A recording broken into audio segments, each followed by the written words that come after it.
और ये हमारी कमजोरी है। जिस समाज को डॉक्टर अंबेडकर के रास्ते पे चलना चाहिए था, जिस समाज को ये चीज बोलनी चाहिए थी कि हमारे लिए एजुकेशन सबसे पहले आती है, हिंदू की दौड़ में चल रहा है। हो कौन आप हिंदू हो, आप सोचो भी एक बार। मंदिर में जाने से आपको रोका गया, हर चीज करने से आपको रोकी गई, उनके भगवानों को पूजने से आपको रोका गया, अछूत आपको बोला गया, हर चीज आपको बोली गई, और आप मानते अपने आप को हिंदू। अगर सब हिंदू भी हो जाएंगे तो आप मुझे गारंटी दे सकते हैं इस चीज की कि ये देश डेवलप होगा, ये देश अमेरिका के जैसा बनेगा, ये देश चाइना से compete करेगा? क्या हमारे हिंदू हृदय सम्राट वहां जाके ईरान को ये चीज बोलेंगे कि हमारा ट्रेड रूट क्लियर किया जाए? हिंदू राष्ट्र के दौर पर रहना सारे लोग क्या चाहते हैं? मनुस्मृति का दौर वापस आए कि सारी स्त्री अंदर रहे, घर के पर्दे के अंदर घूंघट में रहे। हमारे लोग जितने तमाम लोग हैं मेहनत मशक्कत करें, मजदूरी करें, और आप ऊपर तंत्र में बैठे रहें। देख तो रहे ना, हिंदू राष्ट्र तो आप लोगों ने बना लिया, इसलिए जातिगत जनगणना की बात आ रही है।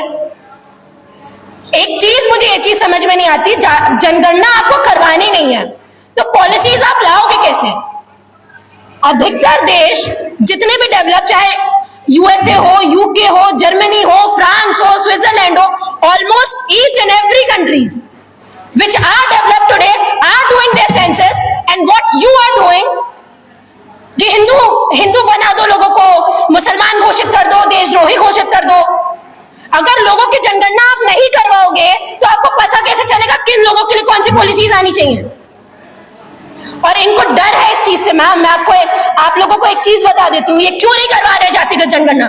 क्योंकि इनको पता है कि बड़े बड़े तंत्रों में हमारे लोग बैठे हैं, इनको पता है बड़ी बड़ी प्रॉपर्टीज हमारे अंडर में, इनको पता है बड़े बड़े एमएलए, एमपी, आईएएस, आईपीएस, बड़े बड़े बिजनेसमैन सारे हमारे लोग हैं। इसलिए तो डर है ना। डर है, अगर बता देंगे तो लोगों को भटकाएंगे कैसे? डर है, बता देंगे तो ये हमारी रेल में कैसे आएंगे? ये डर है उनको। और आपको लगता है यहाँ बैठ के, यहाँ ये सारी चीजें करके हम लोग अगर जातिगत जनगणना करवा लेते तो करवा ही लेते। निकलना पड़ेगा। ये देश अब उस मुकाम पे है, आज सरकार वैसी हो चुकी है, गूंगी बहरी सरकार बन चुकी है कि अगर आपको ऐसा लगता है कि हमारे प्रधानमंत्री बन जाए, हमारे मुख्यमंत्री बन जाए तो हमारी बातें होंगी, तो बिल्कुल नहीं। सड़कों पर उतरना पड़ेगा, हक हकूक छीन के लाने पड़ेंगे, जैसे डॉक्टर अंबेडकर ने किया। डॉक्टर अंबेडकर ने अपनी पार्टी बेशक बनाई थी, अगर वो ये चीज बोलते कि मैं पीएम बनने के बाद तुम्हारे लिए हक हकूक लेके आता, तो शायद मैं, आप जैसे लोग यहाँ बैठे नहीं होते। तो जितना आप लोग चिल्ला के यहाँ पे बोल रहे हैं ना, जितनी अपनी हिंदू करके अपनी रेलें चला रहे हैं, पहले इतिहास पढ़िए अपना। और आपको उन लोगों से सुनने की जरूरत नहीं है। ये मनुवाद, ये आतंकवाद, ये आतंकवादी लोग हैं। मनुवाद को ढोने वाले वो आरएसएस शाखा वाले हम लोगों को ये चीज बताते हैं कि आप हिंदू है कि नहीं है। आप बताइए, देश से गद्दारी करने वाले हमारे लोग थे, तुम्हारे लोग थे? तो ये सारी बातें, जातिगत जनगणना, ये छोटा मुद्दा, छोटा ही है। अगर आप लोगों को अपने हक हकूक के बारे में एक चीज पता चल जाएगी तो ऐसे तमाम मुद्दे आप लोग बेशक बहुत अच्छे तरीके से गवर्नमेंट से छीन के ला सकते हैं। तमाम वो लोग निकल के आए जिन लोगों ने ये प्रोपेगेंडा फैलाया था कि हिंदू हिंदू भाई भाई हैं, बटोगे तो कटोगे, जात पात की करो विदाई, हिंदू हिंदू भाई भाई, ये तमाम नारे दिए गए थे। तो आप लोगों को ये चीज समझनी पड़ेगी, अगर आप उनके भाई हैं, आप उनकी बहनें हैं, तो आप लोगों के लिए कोई रेगुलेशन आता है तो उनको इतनी तकलीफ क्यों होती है? ये चीज आप लोगों को समझनी पड़ेगी कि जब आपके हक हकूक की बात आती है तो वो आपके अगेंस्ट में प्रोटेस्ट क्यों करते हैं? वो आपके समर्थन में, आपके सामने खड़े होकर क्यों नहीं रहते हैं? क्योंकि ये इनइक्वालिटी दिखाती है कि वो आपके इक्वल होने पे उनको कितना बुरा लगता है। वो नहीं चाहते हैं कि आप उनके बराबरी में भी खड़े रहें, वो नहीं चाहते कि आप उनके बराबरी में बैठे, वो नहीं चाहते कि आप उनके जैसे इंटेलेक्चुअल बातें करें। आपको एक चीज समझनी पड़ेगी कि डॉक्टर अंबेडकर जी ने हम लोगों को एक हथियार दिया है, बहुत ही खूबसूरत हथियार है, वो है एजुकेशन। अगर आपको लगता है कि धर्म का प्रचार प्रसार करके हिंदुइज्म को आप ठीक कर देंगे, तो डॉक्टर अंबेडकर भी हिंदुइज्म को ठीक नहीं कर पाए थे। जब वो अपने मौत के अंतिम समय पर थे, उन्होंने बुद्धिज्म अपनाया था। क्यों? क्योंकि उनको पता था कि जैसे शंभू जी हम लोगों से बात कर रहे थे, जब उन्होंने कहा था कि जातिवाद एक ऐसा महीन जाल है जो आप जिसमें उतना उलझते जाएंगे। और बहुत ही दुर्भाग्यतापूर्ण बात यह है कि उनका धर्म आज हम ढो रहे हैं। उन्होंने अपना धर्म इतना नहीं ढोया जितना आप ढो रहे हैं। जाति व्यवस्था उतनी वो फॉलो नहीं करते हैं जितनी आप करते हैं। ठीक है, उनके धर्म के देवी देवताओं को आप पूछते हैं, वो नहीं पूछते हैं। धर्म की रक्षा करने की बात, मंदिरों मस्जिदों की बात आती है तो आप उनकी रेल में सबसे पहले शामिल होते हैं। उनके बच्चे विदेशों में पढ़ रहे हैं, उनके बच्चे बड़ी बड़ी यूनिवर्सिटीज में पढ़ रहे हैं, उनके बच्चे बाहर जाके अच्छी एजुकेशन ले रहे हैं। जो डॉक्टर अंबेडकर बोल के गए हमें कि हमें वो शिक्षा लेनी है, वो शिक्षा शेरनी का दूध है जो हमें फॉरेन यूनिवर्सिटी से मिलेगा, यहाँ की यूनिवर्सिटी से नहीं मिलेगा। यहाँ के लोगों ने तो बहुत अच्छा हम लोगों को नीचा दिखाने का एक तरीका ढूंढ लिया है जिसको कहते हैं रिजर्वेशन। उन्होंने ये चीज बोल दी कि इनके अंदर में हिम्मत नहीं है, मेरिट नहीं है, इसलिए इनको रिजर्वेशन चाहिए। बहुत आसानी से तो बोल दिया उन्होंने ये चीज। लेकिन अभी तो हाल ही में हमारे पास में एक डेटा आया यूपीएससी का जिसमें ये चीज बताई गई कि हमारे बच्चे रिटर्न में तो बहुत अच्छा क्वालिफाई कर लेते हैं लेकिन उनको इंटरव्यू में कितने कम नंबर दिए जाते हैं, या आपसे और मुझसे किसी से नहीं छुपा है।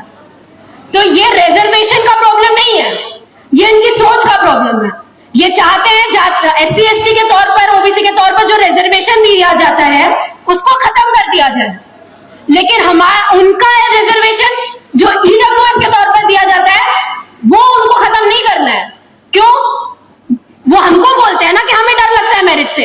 आपके पास में मेरिट नहीं है, आपको भी जरूरत नहीं होनी चाहिए, फिर तो क्यों जरूरत है आपको रिजर्वेशन की? आपको भी लड़ लेना चाहिए। लेकिन उन्हें पता है ये चीज, ये रिजर्वेशन, ये हक अधिकार जो हम लोगों को डॉक्टर अंबेडकर ने यहाँ पे दिए हैं ये बहुत जरूरी है। और इसी की वजह से हमारे तमाम लोग, तमाम प्रोफेसर आते हैं और अपनी बात यहाँ पे रखते हैं। मैं आपको एक एग्जांपल दे रही हूँ, गलगोटिया यूनिवर्सिटी में तो रिजर्वेशन नहीं है, प्राइवेट यूनिवर्सिटी है वो। तो इतना क्यों देश का बेड़ा गर्क कर दिया? ग्लोबली तो ट्रोल कर दिया आपने हमें। वहां पे भी ढूंढ रहे हैं तो एक ओबीसी को कि उसके ऊपर सारा ठिकरा फोड़ दिया जाए। तो आपको समझना पड़ेगा ये रिजर्वेशन प्रॉब्लम नहीं है, प्रॉब्लम है उनकी मानसिकता। प्रॉब्लम है कि वो नहीं चाहते कि आप उनके साथ में रहें। प्रॉब्लम ये है कि आप आके उनसे सवाल कर रहे हैं ना, वो उनको सबसे ज्यादा खटकता है। और आपको समझना पड़ेगा, जब देश का इतना खराब तरीके से बंटवारा हो रहा हो, जातियों में हमको बांट दिया जा रहा हो, धर्म में हमको बांट दिया जा रहा हो, यूनिवर्सिटीज के अंदर बच्चों को बांट दिया जा रहा हो, आपको ये चीज समझनी पड़ेगी कि हमको वापस डॉक्टर अंबेडकर को पढ़ने की जरूरत है। अगर आपको ऐसा लगता है कि धर्म की पालकी ढो के आप देश को बहुत अच्छा बना लेंगे तो ये बिल्कुल नहीं होने वाला।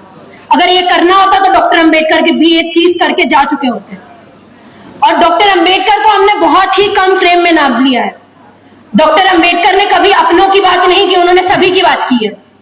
जो महिलाएं यहाँ पे बैठी हुई ना, और आई डोंट नो अगर ब्राह्मण महिलाएं भी होंगी यहाँ पे, आपकी बात डॉक्टर अंबेडकर ने की, हिंदू कोड बिल पास करके की।